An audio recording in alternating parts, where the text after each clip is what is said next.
আসসালামু আলাইকুম ওয়া রাহমাতুল্লাহি ওয়া বারাকাতুহু। ইন্নাল্লাহা ইয়া'মুরুকুম আন তুআদ্দুল আমানাতি ইলা আহলিহা। আল্লাহ পাক তোমাদেরকে নির্দেশ দিচ্ছেন আন তুআদ্দুল আমানাতি ইলা আহলিহা, তোমরা আমানতগুলো যথাযথভাবে তার আহালের নিকটে পৌঁছিয়ে দিবে। মানে আমানতের যোগ্য হকদার যারা, তাদের কাছে আমানতগুলো সঠিকভাবে পৌঁছিয়ে দেবে। আল্লাহ পাক তোমাদেরকে নির্দেশ দিচ্ছেন। ওয়া ইজা হাকামতুম বাইনান নাসি আন তাহকুমু বিল আদল, যখন তোমরা মানুষের মধ্যে বিচার ফয়সালা করবে তখন আদলের সাথে, ইনসাফের সাথে বিচার ফয়সালা করবে। অর্থাৎ এই বিচার ফয়সালার সাথেও আমানত সংযুক্ত আছে। বিচার ফয়সালাও আমানতের বাহিরে নয়। আবার ব্যবসা বাণিজ্য এটাও আমানতের, এটার সাথে আমানত সম্পৃক্ত। এই জন্য নবী সাল্লাল্লাহু আলাইহি ওয়াসাল্লাম বলেন, আত-তাজিরুস সাদুকুল আমিন মা'আন নাবিয়্যিন ওয়াস সিদ্দিকিন ওয়াশ শুহাদা। ব্যবসায়ী যদি হয় আত-তাজিরুস সাদুক আল আমিন, ব্যবসায়ী যদি হয় সত্যবাদী, ব্যবসায়ী যদি হয় আমানতদার আল আমিন, তাহলে ওই ব্যবসায়ী মা'আন নাবিয়্যিন ওয়াস সিদ্দিকিন ওয়াশ শুহাদা, ওই ব্যবসায়ী নবীদের সাথে, সিদ্দিকীনদের সাথে, শুহাদাদের সাথে থাকবে। সুবহানাল্লাহ। তবে শর্ত দিয়েছেন নবী সাল্লাল্লাহু আলাইহি ওয়াসাল্লাম ব্যবসায়ের জন্য এখানে দুইটা, একটা হলো সদুক আর একটা হলো আল আমিন। একটা হলো সত্যবাদিতা আর একটা হলো আমানতদারিতা। তাহলে বোঝা যায় আমানতদারিতা ব্যবসা বাণিজ্যের সাথে জড়িত, আমানতদারিতা বিচার ফয়সালার সাথে জড়িত। এইভাবে জীবনের সর্বক্ষেত্রে আমানতদারিতা জড়িত। এই জন্য আমানতের খেয়ানতকে নবী সাল্লাল্লাহু আলাইহি ওয়াসাল্লাম এক বাক্যে বলছেন, লা ঈমানা লিমান লা আমানাতা লাহু, যার কাছে আমানতদারিতা নাই তার কাছে ঈমানও নাই। তাহলে ঈমানের সাথেই সম্পৃক্ত একটা বিষয় আমানতদারিতা। যার কাছে আমানতদারিতা নাই তার কাছে ঈমানও নাই। মুনাফিকের কয়েকটি গুরুত্বপূর্ণ বৈশিষ্ট্য আছে। নবী সাল্লাল্লাহু আলাইহি ওয়াসাল্লাম কোনো হাদিসে 3টি বৈশিষ্ট্য বলছেন, কোনো হাদিসে 4টি বৈশিষ্ট্য বলছেন। তার মধ্যে একটা বৈশিষ্ট্য হলো ওয়া ইদা উতুমিনা খানা, যখন মুনাফিকের কাছে আমানত রাখা হয় সেই মুনাফিক আমানতের খেয়ানত করে। এইভাবে কোরআনে কারীম এবং হাদিসে অসংখ্য নির্দেশনা রয়েছে আমানতের ব্যাপারে এবং খেয়ানত থেকে বেঁচে থাকার জন্য। আল্লাহ পাক এই সূরা আলে ইমরানের 75 নম্বর আয়াতে কারিমায় আহলে কিতাবদের খেয়ানতদারিতে আল্লাহ পাক তুলে ধরেছেন।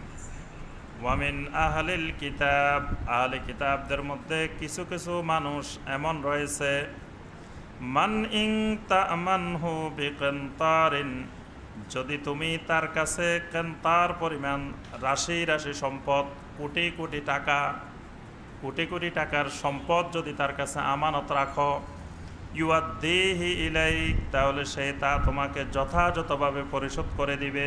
সুবহানাল্লাহ। কারণ তার মানে রাশি রাশি সম্পদ, অগণিত সম্পদ যদি তুমি ওই আহলে কিতাবের কিছু লোক আছে, অল্প সংখ্যক কিছু লোক আছে, তাদের কাছে যদি তুমি আমানত রাখো, ইউআদ্দিহি ইলাইক, তারা তোমাকে সুন্দরভাবে সেই আমানত আদায় করবে, পরিশোধ করবে। ওয়ামিনহুম মান ইন তা'মানহু বিদিনারিন, আবার তাদের মধ্যে এমন মানুষও আছে যাদের কাছে যদি 1 দিনার পরিমাণ আমানত রাখো, আগেরটা বলছেন কান্তার, অগণিত সম্পদ যদি আমানত রাখো তাও তারা আদায় করে। আবার কিছু মানুষ আছে 1 দিনার, 10 টাকা, 20 টাকা, 100 টাকা যদি আমানত রাখো, লা ইউআদ্দিহি ইলাইক, ওইটাও তারা সঠিকভাবে পরিশোধ করবে না। ওই আমানতদারিটাও তাদের নাই। এজন্য দেখবেন যে বাসে উঠলে 5 টাকা 10 টাকা বাস ভাড়া, এমন মানুষও আছে যারা ওই 5 টাকা না দিয়ে নেমে যায়। এরকম মানুষ আছে না? অনেক আছে, যে দেখা যায় অথচ 5 টাকা 10 টাকা কিছুই না, কিন্তু ওইটা বাস ভাড়া ফাঁকি দিয়ে সে মনে করতেছে বিশাল জিতে গেলাম, যে গাড়ির কন্ট্রাক্টরকে একটা ফাঁকি দিতে পারলাম, এটাই বিশাল জিতা। এইটাও আমানতের একটি গুরুত্বপূর্ণ খেয়ানত। আল্লাহ পাক বলতেছেন আহলে কিতাবদের কিছু মানুষ আছে 1 দিনার পরিমাণ আমানতের বিশ্বস্ততাও তাদের কাছে নাই। 1 দিনার হইলেও সেখানে খেয়ানত করে। অল্প টাকা, সামান্য টাকা, 5 টাকা 10 টাকা 20 টাকা, এখানেও তারা খেয়ানত করে বসে। আবার আহলে কিতাবের মধ্যে কিছু মানুষ আছে যাদের কাছে কোটি কোটি টাকার সম্পদ রাখলেও তারা আমানতের খেয়ানত করে না। ইল্লা মা দুমতা আলাইহি কায়মা। আল্লাহ পাকের কথাগুলো এত ইনসাফপূর্ণ যে আল্লাহ পাক বলতেছেন কিছু মানুষ আছে তাদের কাছে এক দিনার আমানত রাখলেও খেয়ানত করে, তবে ওই লোক খেয়ানত করতে পারে না ইল্লা মা দুমতা আলাইহি কায়মা, যদি তুমি সার্বক্ষণিক তার পিছনে দাঁড়াই থাকো। মানে টাকা পাইবা 100 টাকা, এই 100 টাকার জন্য যদি তার কাছে 10 বার যাইতে পারো তাহলে পাওয়ার সম্ভাবনা আছে, প্রতিদিন একবার এরকম যদি পিছনে লেগে থাকো, মা দুমতা আলাইহি কায়মা, তার পিছনে যদি সব সময় লাগে থাকে কেউ, যে মানে ছাড়াছাড়ি নেই, 10 টাকা হলেও আদায় করে ছাড়বে, এরকম যদি কেউ লেগে থাকে তাহলে আল্লাহ পাক বলতেছেন এই একদিনের আদায় করতে পারবে। আর যদি লেগে না থাকে তাহলে একদিনেরও তার থেকে আদায় করা সম্ভবপর নয়। যালিকা বিআন্নাহুম ক্বালু লাইসা আলাইনা ফিল উম্মিয়িনা সাবিল। এর অন্যতম কারণ হলো তারা বলে থাকে উম্মিদের ব্যাপারে আমাদের কোনো বাধ্যবাধকতা নাই। উম্মিদের ব্যাপারে আমাদের কোনো বাধ্যবাধকতা নাই। উম্মি কারা? এখানে আহলে কিতাবেরা উম্মি বলতে বোঝায় যারা ইহুদিও না খ্রিস্টানও না, এর বাহিরে যত মানুষ আছে সব মানুষ উম্মি। বুঝতে পারছেন? মানে এই উম্মি বলতে আহলে কিতাবের বাহিরে পৃথিবীতে যত মানুষ আছে এই সব মানুষ উম্মি। তো তারা মনে করতো উম্মিদের টাকা পয়সা খাই ফেললে কোনো গুনাহ নাই। বুঝতে পারছেন? এরকম দৃষ্টিভঙ্গি বর্তমান দুনিয়াতেও আছে। ধরেন আপনি বাঙালি, বাংলাদেশি, আপনি যদি আরেক দেশের এক লোকের টাকা খাই ফেলান তো অনেকে মনে করে যে বিদেশিদের টাকা খাওয়া যায়, অর্থাৎ বাঙালির টাকা খাওয়া যাবে না, আরেক দেশের লোকের টাকা খাই ফেললাম। এরা মনে করতো আহলে কিতাবের টাকা খাওয়া জায়েজ না, কিন্তু অন্য মানুষের টাকা খাইলে কোনো অসুবিধা নেই, কারণ তারা শুধু নিজেদেরকে মুসলিম মনে করত আর বাকি সবাইকে কাফের মনে করতো। আহলে কিতাবেরা মনে করে একমাত্র পৃথিবীতে হেদায়েত প্রাপ্ত সঠিক রাস্তায় আছি আমরাই, আর দুনিয়া সব মানুষ গুমরাহির মধ্যে আছে। এরা সব উম্মি, মানে এদের কোনো জ্ঞানে নাই। আমরা হলাম আহলুল কিতাব, মানে এরা নিজেদেরকে গর্ব করে, তারা নিজেদেরকে বলতো আহলুল কিতাব, আমরা কিতাবওয়ালা জাতি। কিতাবওয়ালা জাতি মানে জ্ঞানওয়ালা জাতি। আর বাকি মানুষের কাছে কিতাব নাই মানে এগুলার কাছে কোনো জ্ঞানে নাই। এই জন্য সারা পৃথিবীর মানুষদেরকে তারা বলতো উম্মি, এরা নিরক্ষর, এরা জাহেল, এরা মূর্খ। তো মূর্খ মানুষের টাকা খাইলে কোনো গুনাহ হবে না। বুঝতে পারছেন? তো জ্ঞানী মানুষের খাওয়া যাবে না, আহলুল কিতাবদের খাওয়া যাবে না। ঠিক একইভাবে প্রাচীন যুগে আরবেরা নিজেদেরকে নাম দিয়েছে আরব, আর সারা পৃথিবীর মানুষদের নাম দিয়েছে আজম। আরব আজম, আজম মানে বোকা, কথাই বলতে পারে না, আর আরব মানে পণ্ডিত। তারা মনে করতো নিজেরা খুব পণ্ডিত, আর পৃথিবীর অন্য ভাষাভাষী যত মানুষ আছে এগুলো সব আজমি, এগুলো সব আজমি, এগুলো সব বোকা, এগুলো কথা বলার যোগ্যতা নাই। তো আল্লাহ পাক এখানে মুমিনদের জন্য যেই দৃষ্টান্তটি তুলে ধরতেছেন যে মুমিনেরা যেন এরকম না হয়, আহলে কিতাবের এই বৈশিষ্ট্য যেন আহলে কোরআনের মধ্যে না আসে, কোরআনওয়ালা জাতির মধ্যে এই বৈশিষ্ট্যটা না আসে যে একদিনের আমানত রাখলে সেটা খেয়ে ফেলবে। আবার এই কথা যেন না বলে যে লাইসা আলাইনা ফিল উম্মিয়িনা সাবিল, মানে শুধুমাত্র নিজেদেরকে বা মুসলিম মনে করে যে আমার আরেক মুসলিম ভাইয়ের টাকা খাওয়া যাবে না, অমুসলিমের টাকা খাওয়া যাবে, এরকম যেন মনে না করে। মুসলিমের টাকা যেমন আমানত, অমুসলিমের টাকাও আমানত। নবী সাল্লাল্লাহু আলাইহি সাল্লাম যখন হিজরত করতেছিলেন মক্কা থেকে মদিনায়, আল্লাহু আকবার, তখন নবী সাল্লাল্লাহু আলাইহি সাল্লামের কাছে কত বিশাল অঙ্কের আমানত, যে মানুষটাকে হত্যা করার জন্য পরিকল্পনা করতেছে, অথচ ওই মানুষের কাছে তাদের আমানত। নবী সাল্লাল্লাহু আলাইহি সাল্লাম যদি ফতোয়া দিতেন যে মক্কার মানুষ আমাকে মেরে ফেলতে চায়, সেই মক্কার মানুষের আবার কিসের আমানত?